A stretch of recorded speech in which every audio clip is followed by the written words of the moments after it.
Lo habíamos anunciado, nos acompaña en el estudio el presidente del Partido Republicano, Arturo Esquella. Gracias por estar con nosotros. Gracias por la invitación, un gusto estar acá. En vivo, 20:24 minutos, digo, para que no vean que está falseado. A ver, lo primero, respecto de la liberación del sicario, ¿cuál es la postura oficial del Partido Republicano? Para ustedes, ¿es evidente, como ha dicho Evelyn Matei, que aquí hay corrupción? Evidentemente que hay que estudiar qué es lo que hay detrás, pero lo que estamos todos lo suficientemente claro que es una situación extremadamente delicada. En cualquiera de los escenarios, si hay extorsión, si hay tentáculos del narcotráfico, del crimen organizado, si es que hay negligencia, es casi equiparable, digamos, al dolo en este caso, porque cómo podría eventualmente desde un tribunal cometerse un error de tal magnitud dejando a un sicario libre. Sí estoy lo suficientemente claro también de que la urgencia hoy día está en recapturar a esta persona. Ya, y yo creo que nadie va a poder estar en desacuerdo con aquello, por lo tanto no le voy a preguntar más detalles de por qué creen que hay que capturar al sicario, porque es evidente, pero sí quiero preguntarles si están de acuerdo con la idea de citar al COSENA a raíz de esto. La verdad es que el COSENA lo dirige el presidente de la República, los integrantes no tienen mucho que decir hoy día en esta situación. Si es que se quisiera invitar a otras personas, la verdad es que no está de más, pero no esperaría que de ahí salga la solución. Yo sí lo que esperaría, he visto que las instituciones, la Fiscalía, bueno, desde los mismos tribunales de justicia, la Corte Suprema se hizo presente, creo que este es un buen momento para revisar lo que está pasando en los juzgados de garantía, porque hoy día nosotros nos llama la atención este supuesto error o manos, digamos, del crimen organizado o lo que fuera, pero pareciera que ya naturalizamos de que conscientemente muchas resoluciones dejan a estas personas libres desde los juzgados de garantía. Y eso, lamentablemente, es lo que debiera en algún momento terminar, sobre todo cuando estamos hablando de imputados o personas que están siendo investigadas con delitos que tengan relación con el crimen organizado, con el narcotráfico. Pensaba yo además en lo del COSENA, que si tenía algún sentido cuando acaban de votar los parlamentarios un Ministerio de Seguridad que en su artículo 9 crea dos instancias, el Consejo Nacional de la Seguridad Pública y el Consejo Nacional de la Prevención del Delito. Y el primero tiene más atribuciones incluso que el COSENA. Digo, si van a citar algo, ¿no será necesario ocupar la institucionalidad que hemos creado como el Consejo Nacional de Seguridad Pública? Sí, y el Consejo el COSENA, digamos, también es parte de nuestra institucionalidad. Sí, claro, no, pero hay una específica para el tema del crimen organizado. Entonces... Sí, a mí me da la impresión de que por ahí al camino me interesa que estén los fiscales, pusieron a cargo un fiscal que creo va a poder avanzar, digamos, tiene mucha experiencia, pero insisto, acá está pasando algo importante en los juzgados de garantía. Que habría que revisar de eso. Que habría que revisar, porque la lógica que hay detrás de un juzgado de garantía, quizás no nos entiende mucho la gente, pero están permanentemente, o sea, su lógica es preocuparse del resguardo, del ejercicio de los derechos fundamentales que tienen las personas que están siendo investigadas, de bioproceso principalmente. Y que marche bien todo el proceso. Y que marche bien el proceso, son la contraparte en el fondo de la Fiscalía durante toda la primera parte o la primera etapa de todo un proceso penal post-reforma del año 2000. Pero a la luz de lo que ha pasado durante las últimas décadas, incluso la verdad es que hay que hacer una revisión profunda si es que su exceso de garantismo es lo que queremos, digamos, para Chile hoy día teniendo ¿Usted cree que hay exceso de garantismo totalmente desatado? Sin ninguna duda, sin ninguna duda. Nosotros hemos seguido el detalle de las resoluciones que se dan en algunos juzgados de garantía y efectivamente a las personas que se encuentran en el marco de delitos que son violentos, muchas veces quedan en libertad y eso no corresponde. Y una vez, hace algún tiempo, yo no sé si lo recordarás, pero salía desde el mismo Ministerio del Interior o el Ministerio de Justicia del actual gobierno diciendo que había que tener a la vista las capacidades que tenemos en nuestros penales para recibir a las personas que están en prisión preventiva. El entonces ministro de Justicia, Luis Cordero. Exactamente. Es inaceptable que esa sea la respuesta que nos da la institucionalidad cuando Chile entero está viendo a gritos que se meta preso a los delincuentes. Entiendo el punto que hace, sin embargo,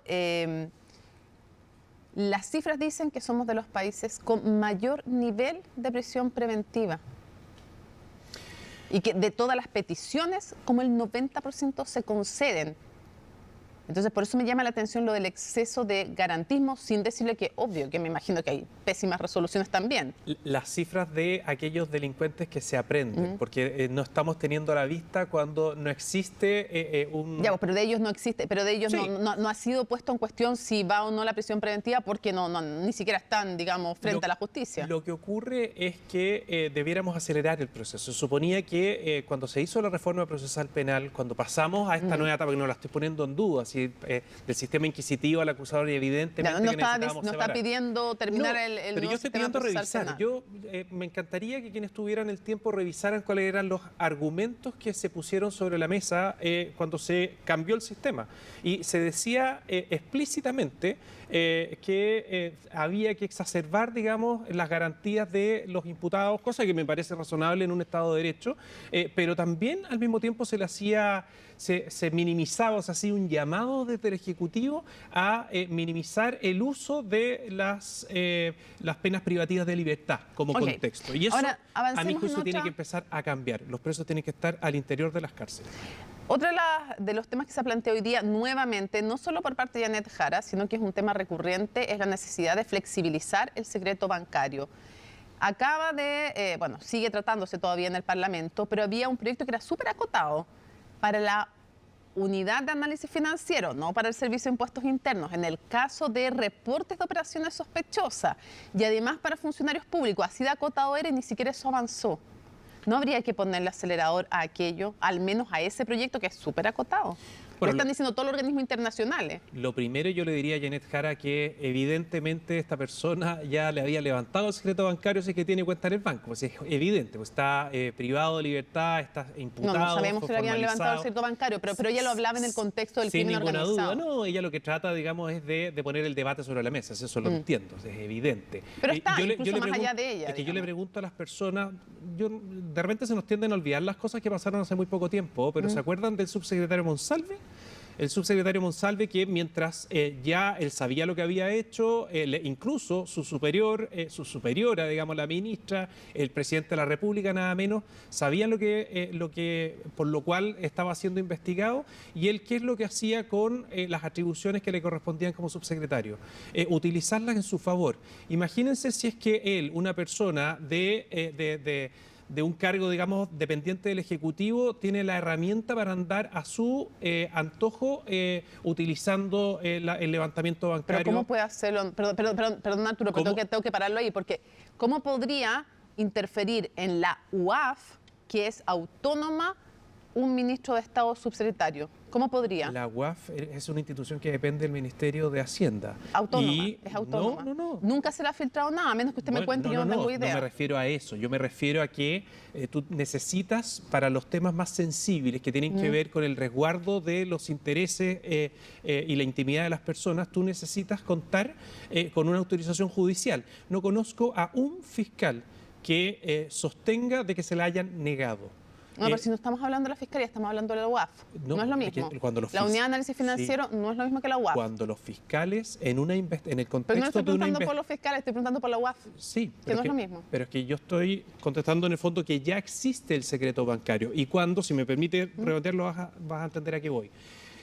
Teniendo de contraparte a un tribunal de justicia, no se niega nunca.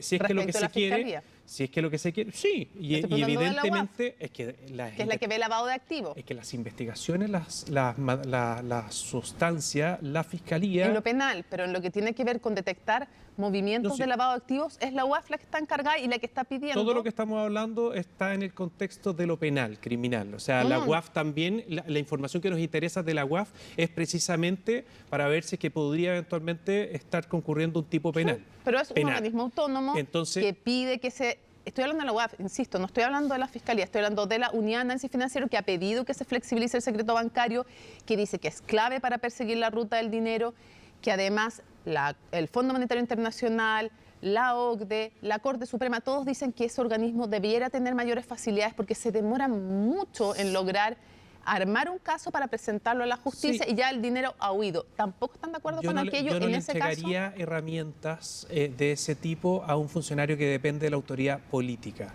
Y por eso ponía el ejemplo, del señor Monsalve. Llegan por alta dirección pública, no depende de la autoridad política. Sí, pero dependen igual, y los funcionarios también. Ya, está bien, Lo que se tiene que hacer ahí, usted no está de acuerdo. porque hay un punto que es muy relevante. La UAF no tiene la capacidad hoy día, no tiene los recursos humanos y económicos para poder procesar toda la información.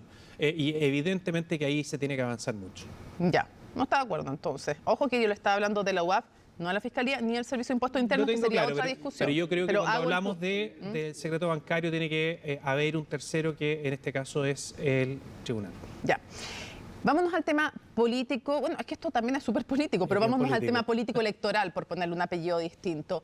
Cero opción, entonces, ya oleado y sacramentado, cero opción de lista única con Chile Vamos. Bueno, nosotros dimos a conocer una muy buena noticia el domingo. Formamos o dimos paso con el Partido Social Cristiano, el Partido Libertario, a el Pacto Derecha Unida. Esto es fruto de un trabajo muy bien intencionado, con bastante confianza de por medio, que es con algo Libertario, fundamental. Social Cristiano. Y Republicanos, exacto. Y los tres partidos ya logramos tener un acuerdo. Y lo que está al debe, que es algo que nosotros habíamos conversado con los dirigentes de Chile Vamos, es que ellos tenían que hacer exactamente lo mismo, si es que queremos llegar, digamos, al primer óptimo de contar con dos listas, con demócratas y con amarillos. Y hasta el momento no hemos tenido noticia de eso. Lo que yo entiendo es que efectivamente no están llegando a puerto, según lo que me han comentado. ¿Que hay dificultades con amarillos y demócratas para llegar a un acuerdo? No están llegando a acuerdo, no están entregando o disponiendo, cediendo, concediendo, como tú quieras, lo que están pidiendo esos partidos. Yo creo que acá es el momento, en el fondo, que la misma candidata presidencial de Chile Vamos intervenga, ponga orden, digamos, en su fila y efectivamente haga un llamado a los dirigentes de los partidos de Chile Vamos para que recojan los requerimientos que están pidiendo demócratas y amarillos. Porque si nos vamos a farrear la posibilidad de contar con una lista que englobe a todos los partidos de centro derecha y de centro, así como ya lo hicimos en el ala derecha, si es que lo quieres ver así, no vamos a lograr la mayoría, que va a ser fundamental para lograr dar un salto importante durante los próximos años. Retroceder un paso antes de profundizar lo que nos está contando. Por tanto, una sola lista es algo que está completamente descartado. Nosotros ya tenemos una lista, no sé lo que va a hacer Chile Vamos. Ellos mismos... pero ustedes no van a hacer una lista, me refiero, que integre a Chile Vamos, a Demócratas Amarillos, eso está a nosotros nos cerraron la puerta fuera. En enero de este año, enero-febrero, en el verano, fue cuando, primero, Evópoli sostuvo de que no va a hacer nunca una lista con nosotros, y menos seguramente con Libertario. Demócrata lo ha dicho a los cuatro vientos, y amarillos también. Y lo que nosotros necesitamos es reunir en una misma lista a ellos, y si es que querían además avanzar, digamos, hacia una lista conjunta con nosotros, yo les diría que en el ámbito jurídico existe un aforismo que es bastante importante, que no puede lo menos, no puede lo más. Primero partan por enrielar, ordenar, organizar una sola lista con demócratas y amarillos, y con la lógica de la mezquindad, de no estar, de pretender en el fondo que van a poder llevar a todos sus incumbentes, todos sus parlamentarios que están en ejercicio, a la reelección. ¿Te crees que hay un poco de mezquindad en Chile Vamos?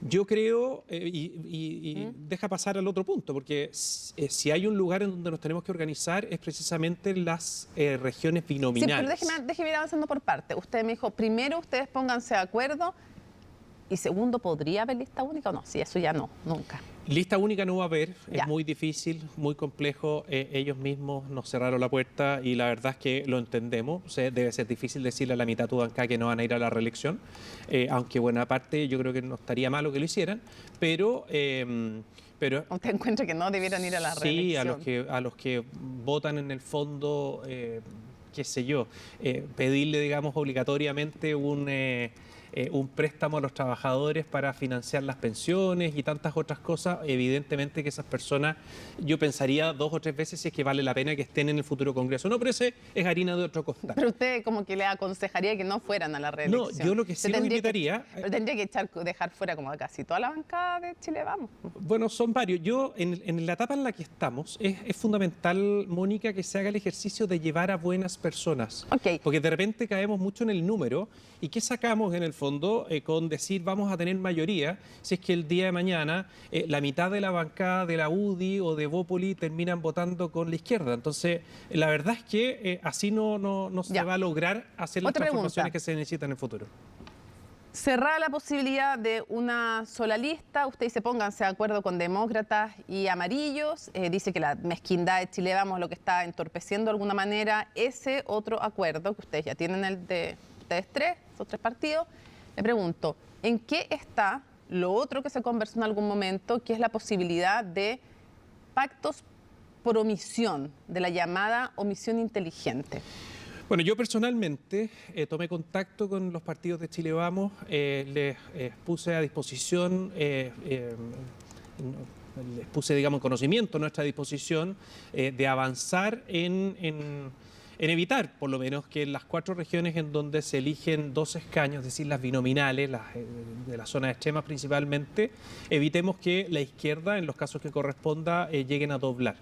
La verdad es que me llamó la atención la respuesta que recibí porque efectivamente no ven con mucha facilidad el que le puedan decir a uno de los 4 senadores, tienen un senador en cada uno de los lugares, que no van a ir a la reelección. El senador Sandoval había tomado la decisión de no ir en Aysén a la reelección, entonces no cuenta y quieren llevar al diputado Calisto. Uno sacará sus cuentas, digamos, si es que corresponde o no, es prudente que vaya de candidato en esta oportunidad, ese es otro tema, pero si es que en el fondo Aysén es una región importante para ello, efectivamente tendrán que entender que en otros lugares tendrá que ir algún representante de la derecha unida. Pero lo que podemos decir es que el presidente republicano ya se comunicó con Chile Vamos para conversar sobre una omisión inteligente. Yo le comenté literalmente, expresamente a ambos presidentes de los partidos más importantes de Chile Vamos que nosotros estamos disponibles para avanzar. ¿Y comenzaron ya las negociaciones o usted considera que todavía no han comenzado, dado la respuesta que recibió? Recibí un portazo, efectivamente. Un portazo. Encontré que la respuesta no fue de las mejores, pero sí hay disposición. ¿Pero usted consideró que era un portazo? Sí, yo creo que están más entusiasmados con la estrategia comunicacional que están montando, más que verdaderamente lograr una competencia inteligente, una omisión si es que fuera necesario. Ahora lo que viene es conversar al interior de nuestro pacto para que efectivamente nosotros podamos disponer de la generosidad necesaria y en los lugares en donde efectivamente la izquierda nos podría doblar, poder conseguir, digamos, algún resultado en esa línea. Y si no están dispuestos en Chile Vamos a bajar candidatos en esta que se denomina como omisión inteligente, ¿la competencia va a ser total? Bueno, ahí van a entrar en una contradicción muy profunda porque han dicho en todos los tonos que quieren unidad, que quieren trabajar, mientras en el fondo los voceros del comando de Evelyn Matei salen a hablar en términos personales en contra de nuestra candidatura. Ya voy a aquello. Es bastante contradictorio en el fondo, pero lo que sí... Por eso, pero si no bajan, si no bajan candidatos... Esto ya lo vivimos, Mónica, lo vivimos el año pasado. Pero para entender, si no bajan a candidatos, la competencia va a ser total.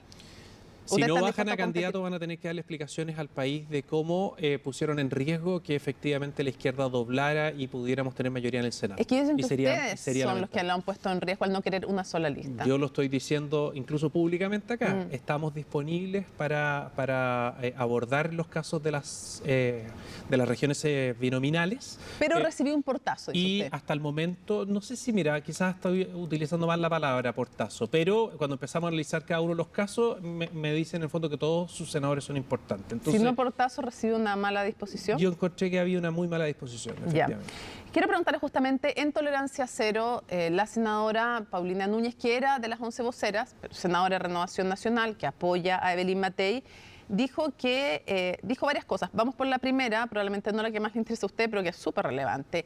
Ella denunció que estaban en una guerra sucia en torno a Evelyn Matei, que habían cuentas, bueno, lo hemos visto, de eso hay bastante evidencia, que hay cuentas que atacan coordinadamente con una estrategia digital dirigida a Evelyn Matei. Ella dice que no puede hoy día afirmar que ustedes sean los responsables, que ve gente cercana al entorno del Partido Republicano, también del Libertario.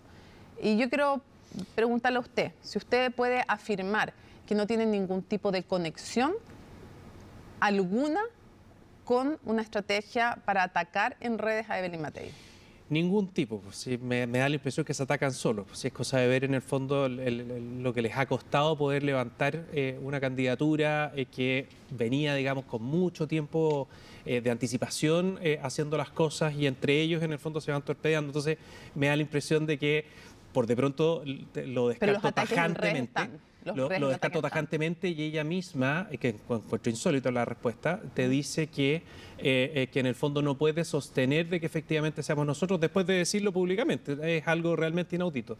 Yo lo que le aconsejaría, porque nos vamos a tener que acostumbrar durante estos 4 meses a que van a encontrar justificaciones o van a estar buscando de todas las candidaturas, de la izquierda por supuesto, y esperamos que en algún momento entiendan que allá está el adversario, no como lo decía el jefe de campaña de Evelyn Matei, que nos ve a nosotros como adversario. Nos vamos a tener que acostumbrar, sí, como quiera decirlo, pero en el fondo sí, desde su propio comando salieron a reprocharle los dichos. Ahora, Paulina Núñez dijo que José Antonio Kast era un candidato que funcionaba bien para la cuña semanal, que nos exponía mucho a entrevistas, que estaba en el fondo contenido en aquello de dar la cuña con las propuestas semanales, de poco contenido y que perdía el control demostrando actitudes que lo hacían poco democráticos. Mónica, van a decir muchas cosas. Tienen que justificar que ya hayan bajado a tener un solo dígito en las encuestas y evidentemente que a quienes las lideran nos van a llegar en el fondo los dardos de los candidatos que estuvieron arriba y que hoy día están ahí en los pocheros. Así que es natural que... En los pocheros está Evelyn Matei. Es que yo creo que van a seguir bajando, efectivamente. ¿Usted cree que va a seguir bajando aún más? Yo creo que va a seguir bajando y que tal como lo han insinuado en algunas conversaciones, van a empezar, digamos, a ver si es que efectivamente se hace un cambio de candidatura o no. Y eso es algo natural. Oiga, bien noticioso lo que nos acaba de decir. ¿En qué conversaciones, de qué nivel estamos hablando de estas conversaciones? Porque usted ha escuchado, parece, esas conversaciones en que insinúan un cambio de candidato. A cada rato, y en los medios de comunicación, me imagino que no es novedad lo que te estoy diciendo. En los medios yo también lo leo, me refiero que usted me dice que usted ha escuchado en conversaciones. Yo lo he escuchado en conversaciones. ¿De dirigentes de Chile Vamos? No, del entorno político. ¿Cómo define mi entorno político? No entiendo a qué se refiere con entorno político. De personas que son muy informadas de tu entorno, en realidad, del entorno mediático, las personas que reportean. Del entorno mediático político. Mediático político. O sea, pero hay también dirigentes en aquello, entonces. Y, hay bueno, políticos. Yo creo que sería un tremendo error. A eso quería llegar. Ya, pero usted dice que hay entre Chile Vamos, entre personas de Chile Vamos, intención de bajar la candidatura de Evelyn Matei. Yo creo que si es que la llegan a inscribir, al día siguiente empieza la procesión hasta nuestra candidatura. Eso es obvio. Ya pasó, lo vimos con Sebastián Sichel. Y me imagino yo que van a querer evitarlo. Y sería por Chile muy importante que lo evitaran. Porque si es que no tienen... ¿Cómo se evita eso bajando la candidatura y yéndose todos con...? No, siendo patriota y sosteniendo la candidatura, porque nosotros no tenemos la misma facilidad que tienen ellos, y lo estábamos conversando recién, para poder llegar al voto de centro. A las personas que eran de la democracia cristiana en el pasado, a quienes incluso llegaban más allá y que hoy día... Por tener, digamos, a Janet Jara como única candidata de izquierda, la vez más lejana, y a esas personas, acuérdate que hay elecciones parlamentarias y presidenciales al mismo tiempo. ¿Hay un techo ahí de José Antonio Kast? Yo no sé, nosotros... Bueno, usted mismo está diciendo que mejor que se quede Matei para que yo creo llegue a ese voto. Estoy hablando de la parlamentaria, en el fondo. Ella, siendo el paraguas de sus candidatos al Parlamento, va a tener la posibilidad, imagínate una persona que es demócrata, que hace campaña con ella de candidata a presidenta, va a poder llegar a personas con mayor facilidad que nosotros para elegir a ese parlamentario que el día de mañana va a estar en el oficialismo. Ahora, cuénteme una cosa, ¿qué pasa? Usted dice, la inscriben a Evelyn Matei y el día siguiente va a comenzar la procesión hacia nuestra candidatura. Eso es crónica de una muerte anunciada. O sea que hay una crónica de una muerte anunciada para Evelyn Matei. Eso es, ya lo vimos hace 4 años. Por eso, ¿usted cree que hoy día hay una crónica de una muerte anunciada? Inscribiéndose con los números que tiene hoy día, no hay ninguna razón para que no pase lo mismo. O sea, usted insiste que la suerte está echada. Sí, efectivamente. Yo creo que no hay duda de que en el fondo esto es 2 modelos de país. Uno va a estar puesto por quienes pretende, digamos, continuar el gobierno 2.0 de Gabriel Boric, que es Janet Jara, que fue ministra del Trabajo, más aún militante comunista, y quienes pretendemos poner el foco en la recuperación de la seguridad en Chile, liderado por José Antonio Kast. José Antonio Kast, si hay candidatos de Chile Vamos, candidatos parlamentarios me refiero, ¿no?, que quieren sacarse la foto con él, ¿los va a recibir? ¿Se va a sacar la foto con ellos? No, José Antonio Kast tiene una lista de la Derecha Unida, recientemente estrenada, que efectivamente van a hacer campaña en conjunto con José Antonio Kast, y si es que hay otros partidos que quieren sumarse, efectivamente eso lo podrán hacer. Ya, pero si es que fueron inscritos por un partido, lo que tú me estabas planteando, sí. Estoy haciendo política ficción, yo no estoy diciendo que tiene que un tenga candidato información. presidente, por supuesto que a nosotros no nos corresponde sumarnos, digamos, a esa candidatura o potenciar esa candidatura parlamentaria. Y esa es la gracia. Cuando tú tienes, en el fondo, más de un paraguas presidencial, tú puedes llegar a una mayor cantidad de personas. Ya, ojo que no estoy diciendo que tenga información de que vaya a ser así. Me estoy poniendo el caso de que ocurriera siguiendo esta hipótesis de la procesión que usted hace. Ahora, quiero preguntarle, ¿ustedes tienen una mala evaluación del gobierno del expresidente Sebastián Piñera solo en seguridad o también en economía? Nosotros nos ha tocado comentarlo en el pasado. Tenemos una evaluación negativa de lo que fue el manejo del estallido. Tenemos en lo personal, tengo una muy buena evaluación y creo que lo hicieron muy bien manejando la crisis en materia sanitaria frente a la pandemia. Sí, por eso que esos dos temas lo hemos conversado antes, pero no habíamos conversado el tema de la economía, por eso lo pregunto. En materia económica, si es que no hubiéramos pasado por el estallido, están relacionadas las cosas, y si es que no hubiera pasado por la pandemia, me da la impresión de que se hubiera seguido la misma suerte que se corrió en el primer gobierno, que se administró correctamente. Ahora, el reproche no es al gobierno de Piñera, sino que a Chile Vamos en el gobierno de Bachelet, cuando se sumaron a una mala reforma tributaria. Yo le estaba preguntando por la visión, si era crítica o no del gobierno. Mi respuesta es esa. Piñera. Siempre se pone el foco, digamos, en lo negativo, porque me ha tocado, digamos, y les molesta en el fondo que uno diga algo que es evidente y que es obvio, que no se manejaron bien las cosas desde el punto de vista de la seguridad pública en el estallido. Pero en la economía. Pero evidentemente que la marcha de la economía, si no, es que es muy difícil, digamos, de aislar lo que ocurrió en la pandemia, el mismo caso, digamos, de la calle. Usted ha dicho que espera que usted cree, además, que gran parte de los economistas de Matei colaborarían con usted. Y digo, si tuvieran una visión crítica y gran parte de ellos trabajaran en el gobierno de Piñera, ¿no los deberían querer con ustedes? Nosotros tenemos un gran coordinador económico, que es Jorge Quiroz. Yo creo que está... ¿No van a acudir a los equipos de Matei si ustedes ganan? Seguramente van a colaborar muchas personas. Oye, ¿qué le parece que Paulina Núñez nos dijo, se me había olvidado, en Tolerancia Cero, si estuvo muy noticioso ese programa, nos dijo también que si ustedes ganaban la moneda, para ellos sería muy difícil incorporarse a ese gobierno? ¿Ustedes llamarían gente de Chile Vamos? Nosotros vamos a llamar a las mejores personas que tengan el carácter y la determinación suficiente para vivir lo que pretendemos, vivir en primera persona, digamos, lo que pretendemos hacer desde el gobierno.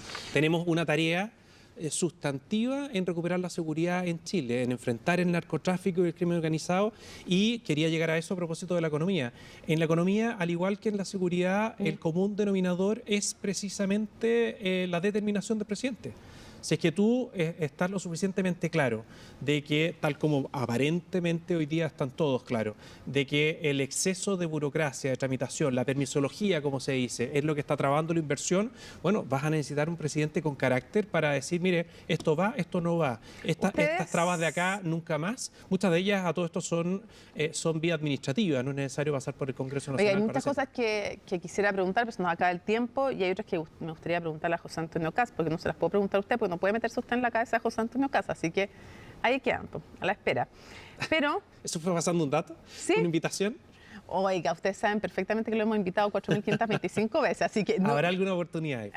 Esperamos, ¿no? Es lo que esperamos de cualquier candidato o candidata presidencial. Muy bien. Sí.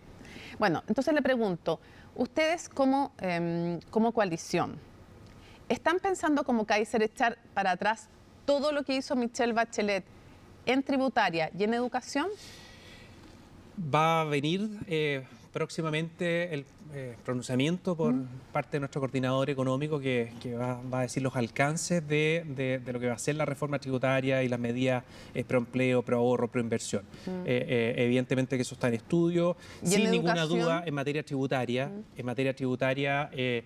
hay que hacer una baja sustantiva desde el punto de vista del impuesto de primera categoría para poder entusiasmar nuevamente que la gente invierta acá, pero eso tiene que ir de la mano con las certezas jurídicas, que las personas sepan sepan que lo que tienen que pagarle al Estado por estar generando es tanto y no va a cambiar de la noche a la mañana. Ya. Los otros cambios los vamos a ir anunciando en la medida que... ¿Educación se va todo para atrás? En educación, el sistema de selección, el sistema de admisión más bien, evidentemente que no va a seguir tal cual, es decir, no va a haber más tómbola.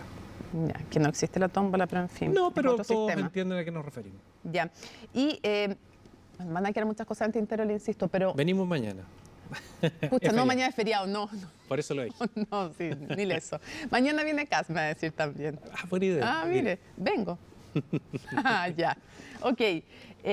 No, quiero preguntarle algo que es bien serio. Ustedes han dicho, y lo ha dicho José Antonio Cast, que los temas valóricos no van a ser prioridad, que la prioridad va a ser economía y la prioridad va a ser seguridad. Eso se entiende. La pregunta es, si ustedes, por ejemplo, llegan al gobierno, logran estabilizar la economía, el tema de la seguridad y les va bien, y tienen mayoría parlamentaria, ¿van a seguir diciendo no vamos a hacer ningún cambio en las llamadas materias valóricas, o si tienen esa mayoría van a entrar a esos temas o los van a respaldar si es que sus parlamentarios entren? No se trata de falta de tiempo, que por de pronto, digamos, nosotros pretendemos recuperar la seguridad y entregarles después de 4 años un país en paz y tranquilo a los chilenos, pero es algo que es un continuo, evidentemente. Y cuando nosotros hablamos de un gobierno de emergencia, lo que tenemos a la vista es que está la magnitud de la crisis por la cual estamos atravesando y está el convencimiento que tenemos de que nuestro plan efectivamente puede convertir a Chile en uno de los países más seguros de Latinoamérica, que no le vamos a generar el debate a las personas, que más bien no le vamos a generar la disyuntiva a las personas que, independiente, digamos, de las opiniones que puedan tener o de cuánto coinciden en otras áreas distintas a la economía y a la seguridad, puedan en el fondo coincidir con nosotros o no, que tomen la decisión en función de esos temas, sino que lo que nosotros queremos es que las tomen tranquilamente pensando si es que están de acuerdo o no con nuestro plan de recuperación territorial. ¿Qué quiero decir con esto?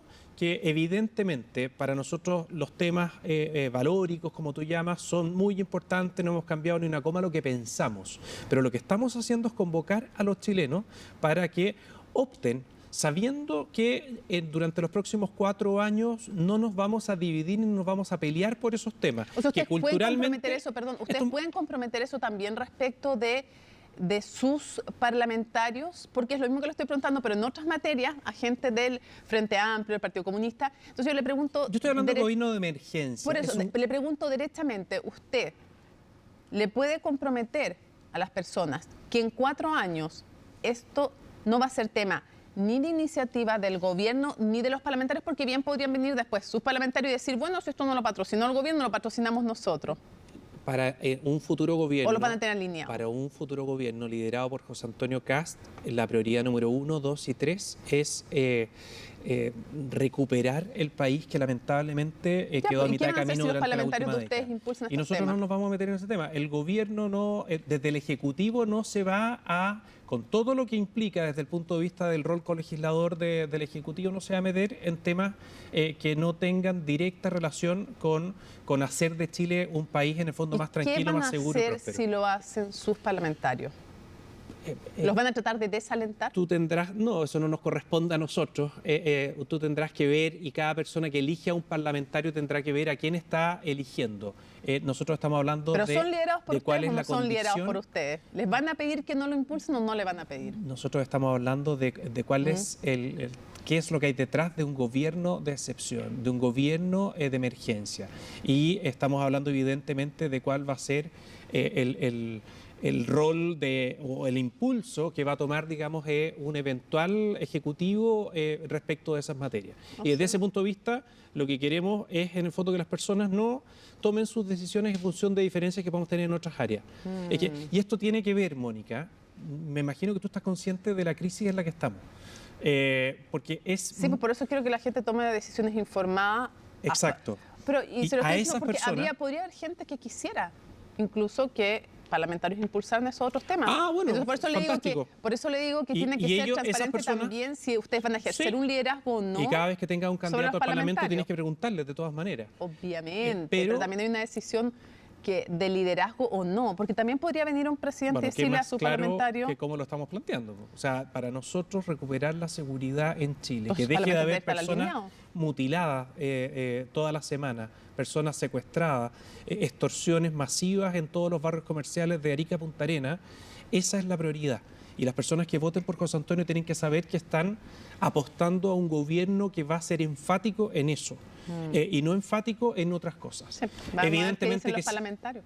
Hay que preguntarle a cada uno de los parlamentarios, pero me da la impresión de que por lo menos los que nosotros estamos presentando están súper conscientes de la magnitud de la crisis que estamos atravesando. Y no deberían tampoco entonces impulsar todos otros temas. Yo creo que cada vez que se ponga un tema sobre la mesa es muy importante, y desde el punto de vista cultural, que no te quepa la menor duda que cada cual en el fondo tiene que hacer lo que corresponde a sus convicciones. Pero distinto es cuando el gobierno pone sobre la mesa una agenda y la principal agenda que va a haber acá es reactivar la economía y recuperar también la seguridad en el país. Se nos acabó el tiempo. ¿Ya decidieron qué va a pasar con Rodolfo Carter o no? Rodolfo Carter está jugando un rol fundamental pero ¿va de hoy día en materia de... ¿Va de candidato o no va de candidato al Senado? Mientras tanto está haciendo un levantamiento que es fundamental para el futuro de este equipo de seguridad. ¿Va de candidato o no va de candidato al Senado? Él es una persona que puede aportar tanto desde el Ejecutivo como desde el Congreso Nacional. ¿Será que lo están pensando de ministro? Sería un gusto. Bueno, sería un tremendo ministro. ¿Pero es eso una de las posibilidades? Es que es una de las alternativas, sí. Pero podría ser otro también, en fin. Invítalo y le preguntas. No, pero si ya ha estado acá, pero te estaba preguntando al presidente del partido. Si es pero... Ya, pero no está Estas cosas son dinámicas. Pero una de las posibilidades es que sea ministro. Si es que ustedes llegan a la armonía, pueden no llegar. Yo no elijo a los ministros. Tienes que preguntarle también a José Antonio mañana, que va a estar acá. Que va a estar acá, sí, claro. Ya. Ok, pero no está descartado entonces ni que sea candidato al Senado, ni que estén pensando en él como una eventual carta ministerial. No, es una persona que yo creo va a terminar aportando con todo su conocimiento, coraje y valentía en el lugar correcto para colaborar, sea desde el Congreso, sea desde el Ejecutivo, a que Chile sea un país más seguro. Ya pues. Muchísimas gracias por habernos... ¿Una pregunta final? No, voy a quedar aquí, mire, aquí anoto que aquí está la promesa que va a estar su candidato acá. Muy bien. Ya, pues. Mañana. No Día de la Virgen. Ya. Hasta luego. Bueno, a ver si hace el milagro. Ya. Muchas gracias. Hasta luego.